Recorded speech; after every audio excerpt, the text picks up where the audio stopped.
በአማራ ጠቅላይ ግዛት ያላችሁ አማራውያን እውነተኛ የሆናችሁ ኢትዮጵያውያን በአማራ ጠቅላይ ግዛት በወሎ፣ በሸዋ፣ በጎንደር፣ በጎጃም ያላችሁ በሙሉ እናንተን የሚመለከት መልእክት ነው። የአማራ ፋኖ ብሔራዊ ንቅናቄ ይህንን የብልጽግናን አገዛዝ ይህንን ነፍሰ ገዳይ አገዛዝ ለአንዴና ለመጨረሻ ጊዜ ለማጥፋት የማጥቃት እርምጃ ለመውሰድ በዝግጅት ላይ ነው ያለው። ለማጥቃት በሁሉም አቅጣጫ፣ በየትኛውም አቅጣጫ፣ በጎንደር በሉት፣ በጎጃም በሉት፣ በሸዋ በሉት፣ በወሎ በሉት ከፍተኛ የሆነ ማጥቃት ሊጀመር ነው። ለምን? ብረት ምን እንደጋለ ነው አለ። ብረት እንደጋለ ቀጥቅጠው ይልሃል። መልክ ታስይዘዋል፣ አቅጣጫ ታስይዘዋል። ምን ታደርገዋል? ሲግል ያረግ አቅጣጫ የምትፈልገው መጥረቢያ ከፈለግ፣ ጦር ከፈለግ፣ ጎራዴ ከፈለግ ታደርገዋል። ምን ሲግል። ስለዚህ አሁን በአማራ ብሔራዊ ንቅናቄ በኩል የጋለ ነገር አለ፣ እየጋለ ያለ ነገር አለ። ያንን ግለት ላለማጥፋት ሲባል ውጊያ ይጀምራል። ስለዚህ ለእናንተ ነው ይሄ ማስጠንቀቂያ የሚሰጣችሁ። እናንተ አማራ የሆናችሁ በአራቱም ጠቅላይ ግዛት ያለ እንድትዘጋጅ ከጎን እንድትሆን የሚያደርግ መልእክት ነው። ይህ ሊባኖስ ሚዲያ ነው። ሰብስክራይብ፣ ሸር አድርግ፣ አሰማ።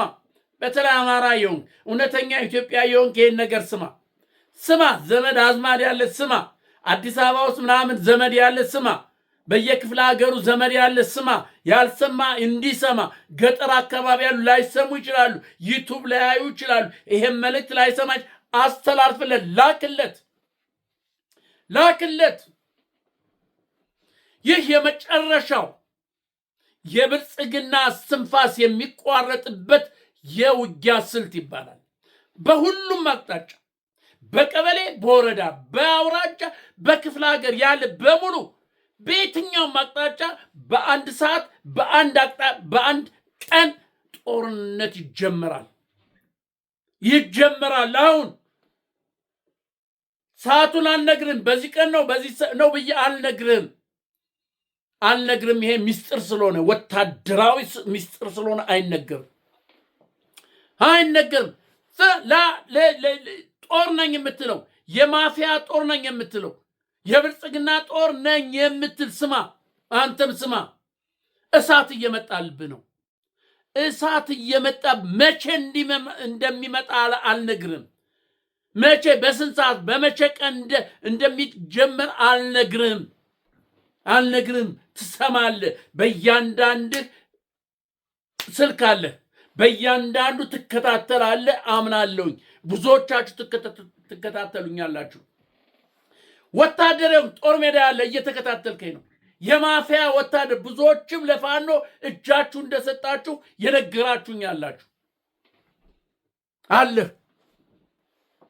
በአንድ ጫማ በአንድ ፋትግ እየተቆራመርክ ያለ፣ በቀን አንድ ኮቸሮ እየተጣለል፣ ጋራ ሸንተር ውረድ ውጣ እየተባል ያለ ለአንድ ወንበር አስጠባቂ የሆንክ ወታደር ስማኝ። እውነት ኢትዮጵያዊ ከሆንክ ለኢትዮጵያ የምታስብ ከሆነ እውነት ለህዝብ የምታስብ ከሆነ ህዝብን አትገልም። ህዝብ አይገደልም፣ ነውር ነው። ወገንን እህት አይገደልም፣ ነውር ነው። ወንድም አይገደልም፣ ነውር ነው። አባት አይገደልም፣ ነውር ነው። እናት አትገደልም፣ ነውር ነው። ቤተ ክርስቲያን አይቃጠልም፣ ነውር ነው። መስጊድ አይቃጠልም፣ ነውር ነው። ክሊኒክ አይቃጠልም፣ ነውር ነው። ትምህርት ቤት አይቃጠልም፣ ነውር ነው። ልጆች የሚማሩበት ነው፣ ነውር ነው። ታዲያ አንተ የኢትዮጵያ ወታደር ነህ ወይ? ንገረኝ። እስቲ አንተ ወታደር ንገረኝ። አንተ የኢትዮጵያ ወታደር ይሄን የለበስ ለኢትዮጵያ ቃል ኪዳን የገባ ለዚህ ለባንዲራው ቃል የገባ ነው ወይ? የኢትዮጵያ ወታደር ብትሆንማ ህዝብን አትገልም። ኢትዮጵያን አታወድምም። የገበሬውን እህል ሜዳ ላይ አትበትንም። ዓመት ሙሉ ያመረተውን የከመረውን ክምር አታቃጥልም። እውነተኛ ኢትዮጵያዊ ወታደር ከሆንክ ግን የማፊያ ቡድን ወታደር ስለሆንክ ለአንድ ወንበር ማቆያ ዓላማ ስለሆንክ ለአንድ ወንበር ለአንድ ሰው ስትል እንደዛም ሆኖ እኮ ብትጠቀም ጥሩ ነው እኮ። ጥቅም እኮ የለ። አንተ እኮ የለም፣ እየተራብክ ነው፣ እየተጠማ ነው። ቅማል ወሮሃል፣ ጫማህ እግርህ ተልቷል። እንደዛ ሆነ ደግሞ ለአንድ ወንበር ብለህ ወገንን ትገላለህ። ይህ ለአንተ መልእክት ለአንተ ነው። የተወሰነ ቀን አለህ እጅን ስትሎ ብለህ ባገኘው አጋጣሚ ኮሎኔል ሻለቃ ነኝ ምናምን የምትል አንተ ተወኝ። ከኮሎኔል በላይ ያላችሁ እናንተ ተውት። እናንተ የላሳችሁ ጨው ሱሳችሁ ሆኗል። የፈለገ ይሁን አትለቁትም። ከኮሎኔል ከሻለቃ ጀምረ የበታሹም ያለ ምን አገኘ? እስቲ ምን አገኘ ንገረኝ። ሻለቃ ይሆንክ፣ ሻምበል ይሆንክ፣ 100 አለቃ ይሆን 50 አለቃ ባሻ አብረ የምትንከራተት የምትወጣ የምትወርድ ቀበሮ ጉድጓድ ቤት የሆነ እስቲ ምን አገኘ? ወገንን እየገደልክ እያስገደልክ ምናልባት ስትገል ትዘርፋለህ፣ ትበላለህ፣ ትጠጣለህ። ከዚህ ውጭ ምን አገኘ? አርፈ እንኳን ፍራሽ ላይ እንኳን ተኝተህ ታውቃለህ ወይ? ሁልጊዜ አፈር ላይ እንደተኛ እኮ ነው። ጦርን ያዝና ግባ ወደ ፋኖ። አፈሙዝህን አዙር። አያዋጣህም። የአንድ ቡድን ወታደር አትሁን። የአንድ ቡድን ወታደር አትሁን። የት ነው ሜዳ አትበል። ይሄው መጥቶልሃል። መሳሪያን እየተቀበለ መጥቶልሃል። ካንተ የበለጠ ኃይል ሆኖ መጥቶልሃል። እንጦጦ ላይ ደርሶልሃል። ደብረ ዘይት ላይ መጥቶልሃል። አላየህም? ናዝሬት ላይ መጥቶልሃል። አላየህም? ተቀላቀለ። ለምን እንቅፋት ትሆናለህ? ላያዋጣህ እንቅፋት ለምን ትሆናለህ?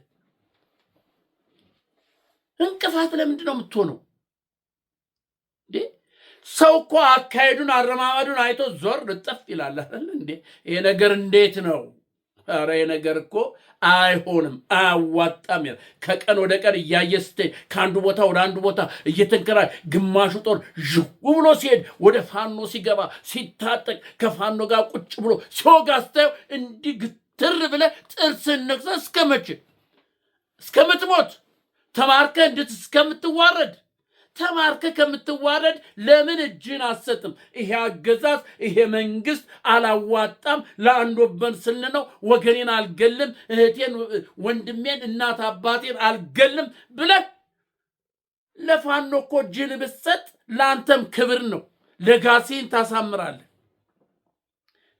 ይሄ መማረክ ነው እኮ ውርደት። ይሄ እኮ እጅን የሰጠ በቃ ያለው መንግስት አልተስማማኝም። የብልጽግና መንግስት ህዝብን የሚጨርስ ነው። በአገሩ ላይ ነው ጦርነት ያወጀ። ህዝቡ ነው እየጨረሰ ያለው። ቤተክርስቲያን እያቃጠለ ነው።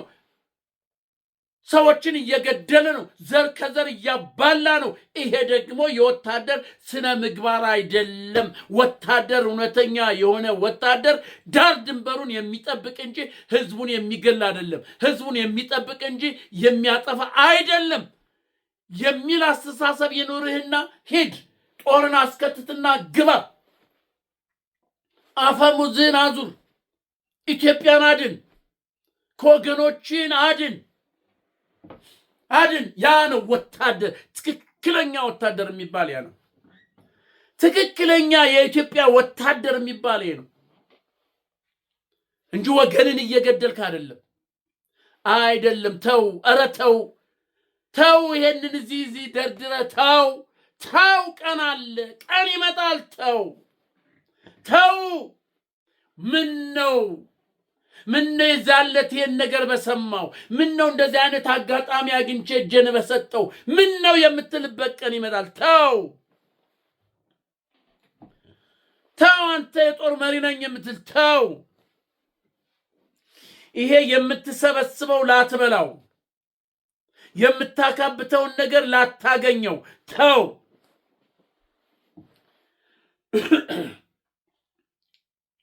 ተው ተው ነግራቸዋለሁ። ስለዚህ የብልጽግና ወታደር ነኝ ብለህ ታፍሰህም ወደም የገባ በዱር በጫካ ወገንን እየገደልክ እየተሳደርክ እያሳደርክ ያለህ ይሄን መልእክት ስማ። ፋኖ ላይመለስ በሁሉም አቅጣጫ በአንድ ቀን በአንድ ሰዓት ሊያጠፋ ሌላ እንኳን ወገን እንዳይመጣል ተደርጎ መንገድ ሁሉ ተዘግቶ ሊያጠፋ ተነስቷል። ላይመለስ ተነስቷል፣ ተዘጋጅቷል። ስለዚህ ከወዲሁ ቀን አለ፣ የተወሰነ ጊዜ አለ፣ እጅን ስጥ። የተወሰነ ጊዜ አለ፣ ይሄው ብለህ ስጥ። ለጋሲን አሳምር። ይሄ እኮ አገዛዙን ተቃውሞ እጅ የሰጠ ነው፣ ለህዝብ ተቆርቁሮ እጅ የሰጠ ነው የሚባል ስም ይኖርሃል። ተማርኮ ነው ከምትባል ተማርከው ነው እንደ ከብት እየተነዳ ነው ከመባል ትድናለህ። እንደዚህ ከምትጋፍ ሁሉ ምርኮኛ እኮ ነው። ታያለህ፣ ምርኮኛ እኮ ነው። ሁሉ እንደዚህ እጅን ሰቅለ እንዲህ ከምትል እጁን የሰጠ ነው። አገዛዙን ተቃውሞ አካሄዱን ተቃውሞ እጃቸውን የሰጡ እነዚህ የክብር እንትናቸው ምናምን ተብለህ ትሞገሳለህ፣ ትወደሳለህ። አገርህም ውለታዋን ትከፍላለች። ኢትዮጵያ አገዛዙን ተጸይፈነዋ፣ ይሄን ማፊያ ቡድን ተጸይፈነዋ፣ ለአንድ ወንበር ወገኔን አልገልም ብለነዋ፣ እጅን ከሚታገሉ ነፃ እንውጣ ከሚሉ ጋር መጥተህ የሰጠኸው አብሬ ታገልክ። ያኔ ለጋሲን ታሳምራለህ፣ የቤተሰብን ለጋሲ ታሳምራለህ። ላይቀርልህ ግን ትማረካታለህ። እምቢ ካልክ ትማረካታለህ። ጊዜ ሰጥተዋል። ፋኖ ጊዜ ሰጥተዋል። ጊዜ አለህ፣ ጊዜ አላችሁ ይላል። ልመጣ ነው፣ ቀኑ ደርሷል፣ ሰዓቱ እያለቀ ነው፣ ልመጣ ነው፣ ካሁኑ ስማ ብሏል። ማንኛውም ወታደር ይሆንክ ነፍጥ ያነሳ የብልጽግና አፈቀላጤ ወታደር ይሆንክ ወገንን እየገደልክ ያለ አሁን አሩሲ ላይ የተጨፈጨፉት የተገደሉት የተቃጠለው ቤተክርስቲያን እሱ እንኳን ትንሽ አይቆጭህም? አይቆጭህም ወይ? የመቶ 10 ዓመት 10 ዓመት ቤተክርስቲያን የጥንት እንደ ቅርስ የምትጎበኘውን ሲያቃጥል እሱ እንኳን እንዲህ አይቆረቁርህም ወይ? አይቆጭህም ወይ? በኢትዮጵያዊነትህ ወገን ሲገደል ሲጨፈጨፍ አይቆጭህም ወይ? ንገረኝ እስቲ ንገረኝ። እንዴት ሰው በወገኑ ላይ ጥይት መሳሪያ አንስቶ ይተኩሳል? እንዴት ምን አይነት ድንዛዜ! የፈለገው ወታደር ብትሆን በወገን ላይ አትገልም። በህፃናት ላይ ህፃናትን አደፍርም፣ እናቶችን አደፍርም። ይሄ እውነተኛ ወታደር ከሆነ ስለዚህ ቀን አለ። ያን ሁሉ በደልን የምታሽርበት ጊዜ አለ። ቀን የተወሰኑ ቀናቶች አሉ። ፋኖ ላይመለስ ተዘጋጅቷል። ቤተ መቼ ምን እንደሚመጣ አታውቅም። እንዴት እንደ መብረቅ እንደሚወርድባት አታውቅም። መብረቃቸው ዳመና ይዳምናል። ዳመናው ብልጭ እያለ ድንገት ብሎ ነው መብረቅ በጥሶ የሚሄደው። ልክ ፋኖም አሁን ዳምኗል፣ ጠቁሯል። ብልጭ እያለ ነው አሁን። ከጎንደር ብልጭ፣ ከጎጃም ብልጭ፣ ከሸዋ ብልጭ፣ ከወሎ ብልጭ እያለ ነው አሁን። አንድ ጊዜ አራቱም ይመጣና ብሎ እንደ መብረቅ ያቀጠላል፣ ያነዳል። ጊዜ አለ አሁን። በዳመናው ጊዜ ገና ዝናቡ ሳይጥል በካፊያ ሳይጀምር እያጉረመረመ እንዳለ ጊዜ አለ ለመጠለል። ጊዜ አለ ወደ መጠለያ ለመግባት። ሂድና ተጠለል፣ ወደ ፋኖ ተጠለል።